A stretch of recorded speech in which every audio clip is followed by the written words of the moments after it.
અહેમદાબાદ મિત્ર ન્યૂઝમાં આપનું સ્વાગત છે।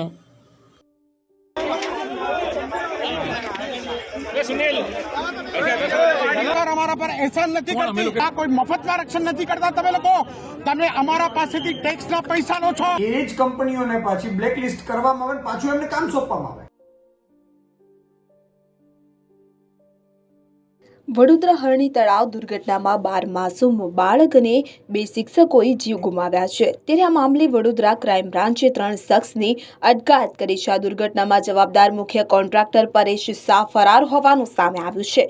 ત્યારે હવે આ મામલે મેસર્સ કોટિયા પ્રોજેક્ટના સંચાલકો વિરુદ્ધ હરણી પોલીસ મથકમાં ફરિયાદ નોંધાઈ છે। બેદરકારી થતા નિષ્કાળજી દાખવવા બદલ 18 લોકો સામે 304, 308, 337, 338 અને 114 મુજબ ગુનો દાખલ કરવામાં આવ્યો છે। સમગ્ર મામલો જોઈએ તો વડોદરા શહેરમાં કાળજું કંપાવનારી ઘટના બની હતી। અહીં હરણી તળાવમાં બોટ ડૂબી જતા 12 માસૂમ બાળક અને 2 શિક્ષકોએ જીવ ગુમાવ્યો। વડોદરાની ન્યૂ સનરાઇઝ શાળાના 82 વિદ્યાર્થીઓ પ્રવાસમાં હરણી તળાવે આવ્યા હતા કે તેમની સાથે શાળાના શિક્ષકો પણ હતા। હરણી તળાવમાં એક બોટમાં 23 વિદ્યાર્થી અને 4 શિક્ષકો બેઠા હતા। તળાવના મધ્યમાં જ અચાનક બોટ પલટી મારી ગઈ અને બોટમાં સવાર વિદ્યાર્થીઓ અને શિક્ષકો ડૂબી ગયા હતા। જોકે કેટલાકને તો બહાર કાઢી લેવાયા, પરંતુ 7 થી વધુ વિદ્યાર્થી અને 2 શિક્ષકોના ડૂબી જવાથી મોત થયા છે। ઘટનાની જાણ થતાં જ ફાયર બ્રિગેડ અને પોલીસ દોડી આવી અને 13 બાળકોને સલામત રીતે બહાર કાઢ્યા। હરણી બોટ ઊંધી વળતાની ઘટના બાદ વડોદરા પહોંચેલા ગૃહમંત્રી હર્ષ સંઘવીએ પત્રકારો સાથેના સંવાદમાં કહ્યું કે જવાબદારોને પકડવા પોલીસે 9 ટીમ બનાવી છે અને 2 આરોપી પૈકી 1 આરોપી હોસ્પિટલમાં દાખલ છે। આ પૂર્વે મુખ્યમંત્રી ભૂપેન્દ્ર પટેલે ગૃહમંત્રી સાથે તળાવની મુલાકાત લઈ બોટની સમીક્ષા કરી હતી। ત્યારબાદ તેઓ ખાનગી અને સયાજી હોસ્પિટલ પહોંચી તેમણે મૃતકોના પરિવાર પ્રત્યે સંવેદના વ્યક્ત કરી બાળકોને ઝડપી સારવાર માટે સૂચના આપી। તો મુખ્યમંત્રી એસએસજી પહોંચ્યા ત્યારે કેટલાક લોકોએ સીએમ હાય હાયના નારા લગાવ્યા હોવાનું પણ જાણવા મળ્યું છે। વડોદરા ખાતે હરણી નદીમાં બોટ ઊંધી વળી પડતા માસૂમ બાળકોનો ભોગ લેવાનો છે। બાળકો લાપતા પણ છે। જે બોટના લાયસન્સ ધારકોએ જે નિયમ પ્રમાણેના બાળકો કરતાં વધુ બાળકો બેસાડ્યા હોય તેવું પ્રથમ દ્રષ્ટિએ સામે આવી રહ્યું છે। એ માસૂમ બાળકોની વેદના જે આનંદ ઉલ્લાસ માટે ગયા હતા એ મોતને ભેટે કેટલે અંશે વ્યાજબી।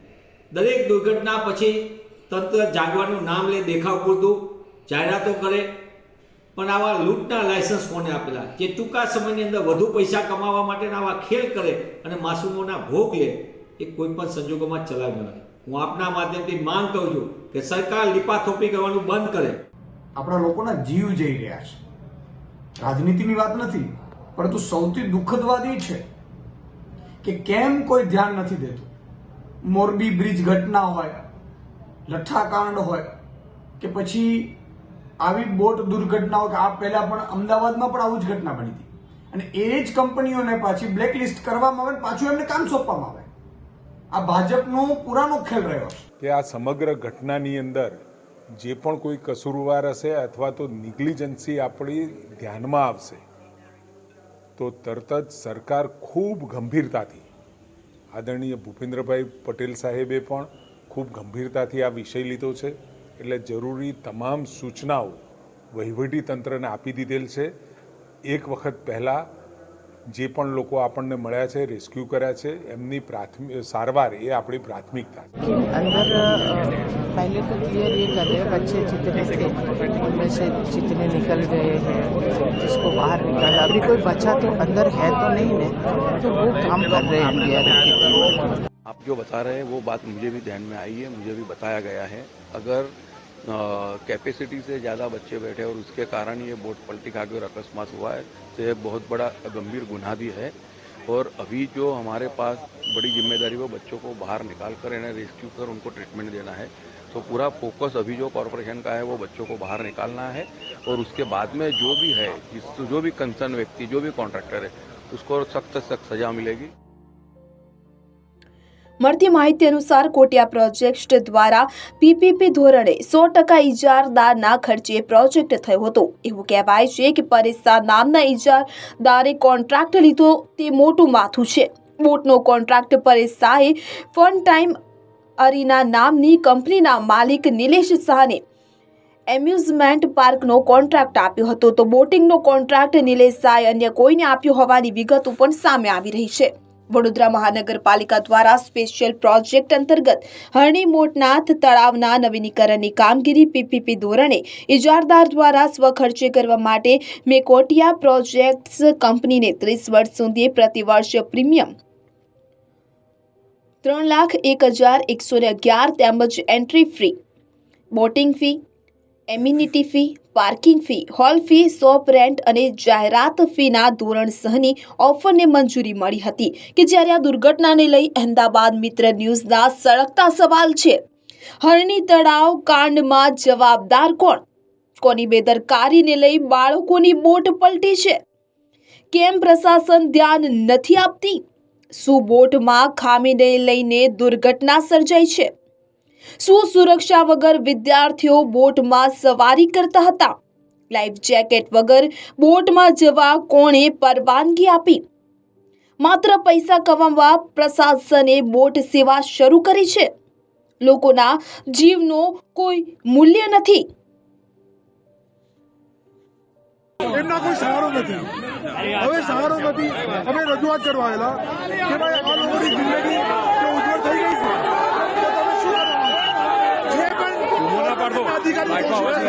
સ્કૂલના જે મેનેજમેન્ટ દોષિત છે એને તમે શું સજા આપશો?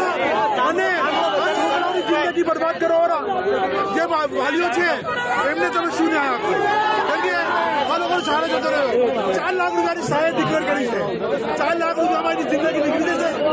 તો આ જે ક્લેમ જે છે એ તમે ગવર્મેન્ટ જે કોર્પોરેશન છે એ શું કરશે અને સ્કૂલવાળા છોકરાઓના વાલીઓ શું કરશે? જે આગેવાનો છે એ સીએમ સાહેબે અહીંયા ઇન્ફોર્મ કર્યું કે અમે તમને રજૂઆત કરવા માંગીએ છીએ. આમ છતાં પણ 2 મિનિટમાં અંદર ટૂંકી મુલાકાત લઈને બહાર નીકળી ગયા.